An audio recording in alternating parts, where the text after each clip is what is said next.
उत्तर जो मिला है मैं उससे पूर्णतः संतुष्ट नहीं हूँ।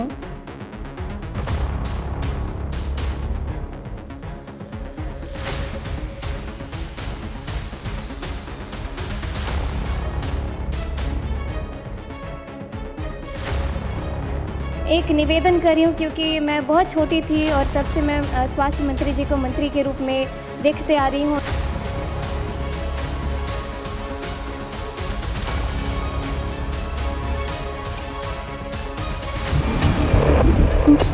बिहार की नई राजनीतिक तस्वीर में सबसे ज्यादा चर्चा जिस नाम को लेकर हो रही है वह है मंगल पांडे।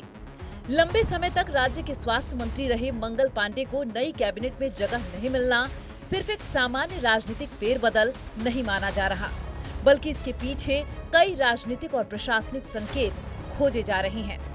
मंगल पांडे बिहार सरकार में स्वास्थ्य विभाग का चेहरा माने जाते थे। कोविड काल से लेकर स्वास्थ्य ढांचे को लेकर सरकार की लगभग हर बड़ी घोषणा उन्हीं के जरिए सामने आती रही।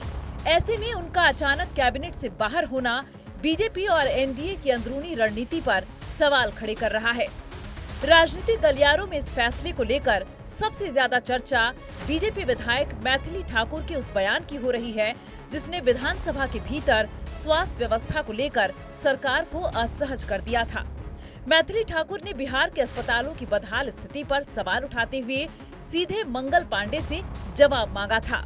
इतना ही नहीं, मंगल पांडे के जवाब पर सार्वजनिक रूप से असंतोष भी जताया गया था।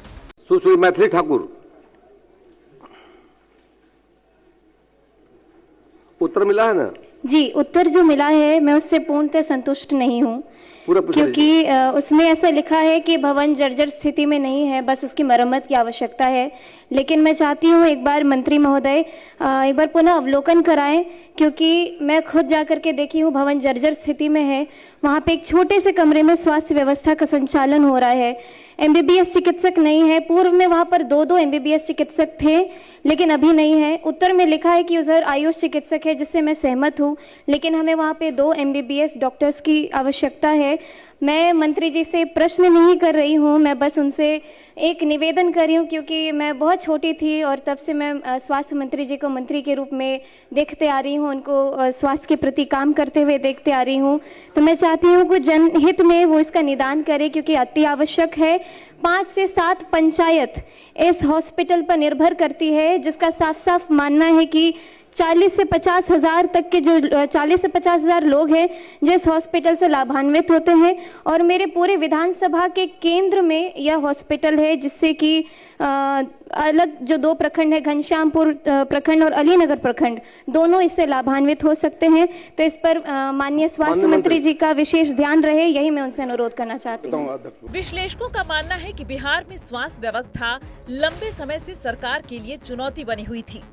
सरकारी अस्पतालों में डॉक्टरों की कमी, बुनियादी सुविधाओं का अभाव और मरीजों की शिकायतें लगातार सामने आती रही हैं।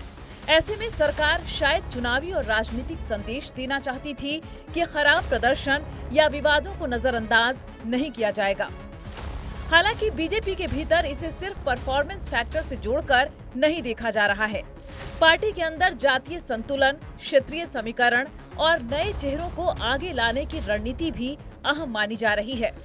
सम्राट चौधरी के नेतृत्व में नई टीम को ज्यादा आक्रामक और युवा छवि देने की कोशिश के तहत कुछ पुराने चेहरों की छुट्टी की गई हो सकती है। एक और दिलचस्प पहलू यह है कि मंगल पांडे संगठन में लंबे समय से प्रभावशाली रहे हैं और यही वजह है कि बिहार भाजपा के नेता और पूर्व मंत्री मंगल पांडे को भाजपा के राष्ट्रीय महासचिव और उत्तर प्रदेश का प्रभारी नियुक्त किया गया है। गौरतलब है कि बंगाल चुनाव को लेकर मंगल पांडे को प्रभारी बनाया गया था। बंगाल में बीजेपी की शानदार जीत की चर्चा अब तक जारी है। इससे पहले मंगल पांडे को हिमाचल और उत्तराखंड में भी प्रभारी बनाया गया था। उस वक्त भी मंगल पांडे ने पार्टी को सत्ता तक पहुंचाया। ऐसे में माना जा रहा है कि बीजेपी ने मंगल पांडे की सांगठनिक क्षमता को बेहद नजदीक से देखा है। इस तरह से जिस भी रोल में उन्हें उतारा गया और जो भी जिम्मेदारी उन्हें दी गई, उसे मंगल पांडे ने बखूबी निभाया। ऐसे में अब मंगल पांडे को मंत्री नहीं बनाया जाना शुभ संकेत माना जा रहा है।